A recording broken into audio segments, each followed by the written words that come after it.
Hi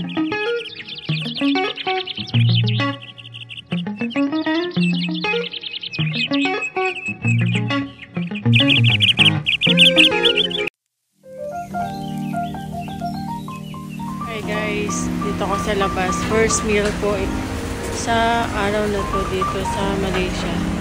Ayan yung mga kumakain. Sa likod lang to ng hotel. I don't know kung magkano dito and kung masarap. And ayun, sila yung sumasandok ng ulam. Masarap siguro dito kasi ang daming kumakain. Ayan o, tapos iba mga nakakotse pa. Ayan. Kaya excited na ako guys.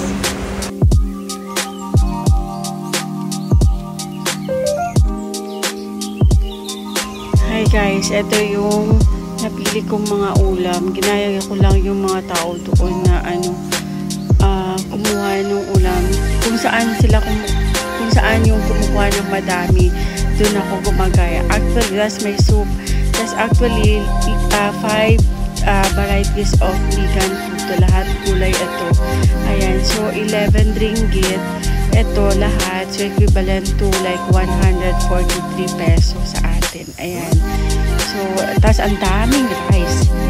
Varieties of vegan food. Yun yung may mga parang sweet and sour tofu. Tapos may shiitake mushroom. Tapos meron silang yung magic meat.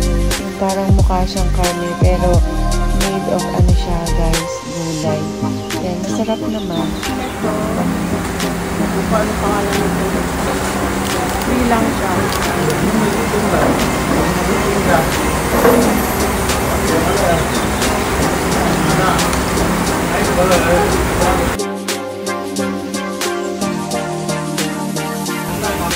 Hindi ko na-ubos. Dami kasi. Dami ng rice. Mababayad na ako. Ito pala yung mga varieties of ulam nila. Ayan, ang dami. Mostly, mga vegan food. Tapos ito, merong fish, tapos may crab, tapos may shrimp din. Ayan, ang daming choices. Ayan, malilito ka kung ano yung gusto mong kainin dyan. Kasi mukhang masarap siya lahat. Yun. Daming choices. Ayan yung pinainan ko. Tapos dito lang yung hotel. Ayan. Pupunta ako doon. Mag-explore ako. Ayan. Pero later, mamayang gabi sa fireworks, syempre pupunta ako dun sa may Petronas. Dun kasi yung gandang fireworks. So, ayan. Maglalakad ako. Medyo mainit dito. Ayan, eto guys. Habang naglalakad ako po, ayan, may nakita akong gumagawa ng mga garlands. Ayun. Tapos, real flower talaga siya. Tapos, nung inamoy ko, hindi siya mabango. Wala lang. Walang amoy. Tapos, ayan. Ito naman, yung mga delicacies nila. Yan. Nung tinikman ko ito, halos matatamis yung lasa nila. Tapos, medyo pricey siya kasi ang liit lang niya. Tapos, 2 ringgit na kaagad siya. Yun. Pero, carry lang. Hindi ko masyadong bet kasi parang sobrang tamis niya. Ayan.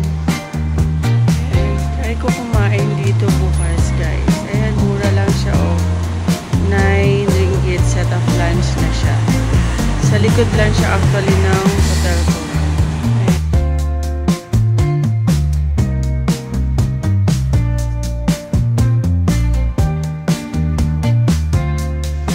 Okay, after kong naglakad-lakad, ayan, picture ako. Ayan, I'm just using my tripod. Ayan, sariling sikap. Then, I decided na pumunta ng KL Central para magpapalit. Magpapalit ulit ako ng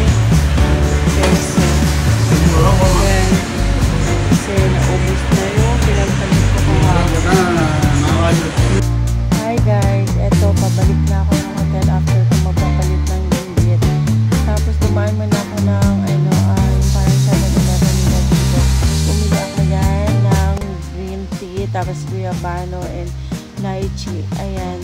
Tapos, ayun nga, wala silang plastic. So, dun sa may labas ng parang 7-Eleven nila, merong nagbebenta yung parang delicacy nila. Ayan, bumili ulit ako noon para humingi nung plastic lang. Kasi ang hirap kaya bitbitin ng walang plastic.